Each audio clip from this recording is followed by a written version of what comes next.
So maayong adlaw sa inyo tanan, no. So karon kay tingwan man karon na magluto ta og binisayang manok. Tinulang binisayang manok. So for this video mo na ni magluto ta ng bisayang manok. Ug na natay mga ricados, kapayas, pampagatas. Ug aduna po tay malunggay na pampadagdag sa katas. Ug aduna po tay tanglad. Sugdan na nato ang atong project na sibuyas ang atong sangkap muna na ato ang materialis ug isa ilunod na po nato ang atong pinaka namit na manok. So native manok yan.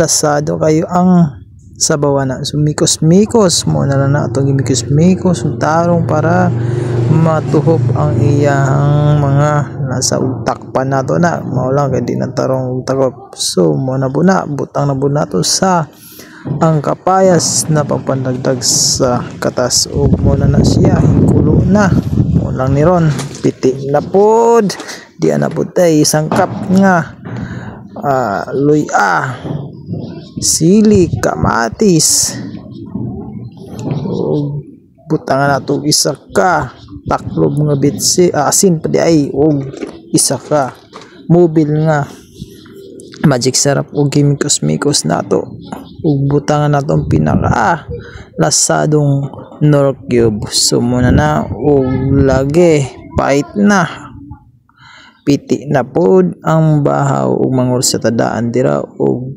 unang bite, pangalawang bite,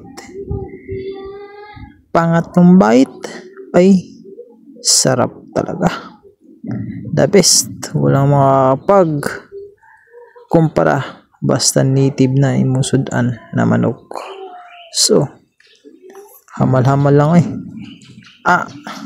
matukan baya ka hinay lang mura magmahotdan mumhupaw grabe sa naman na ng kauna. So mikos sa botong kanon ug hungit. Grabe pagkahungita. Di man mapuno. So bait tapod. Bulagi na. Di marakaingkit. Wag tang isa pa. Hala, sige. Bait gyud para matambok. Kaya ang lawas na to mura nagkawayan kadako. So mura gina.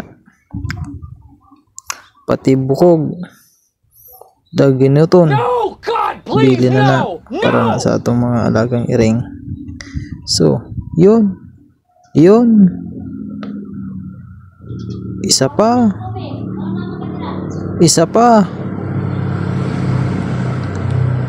wala sige isa pa.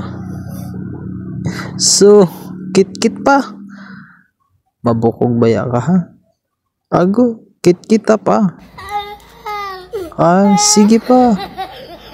Kit pa.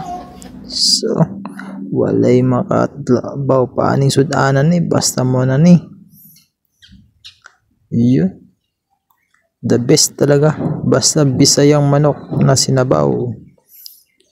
Napaangat pa ang isa katiil. Tungod lami. Lagi kayo ug mo lang to. Thank you.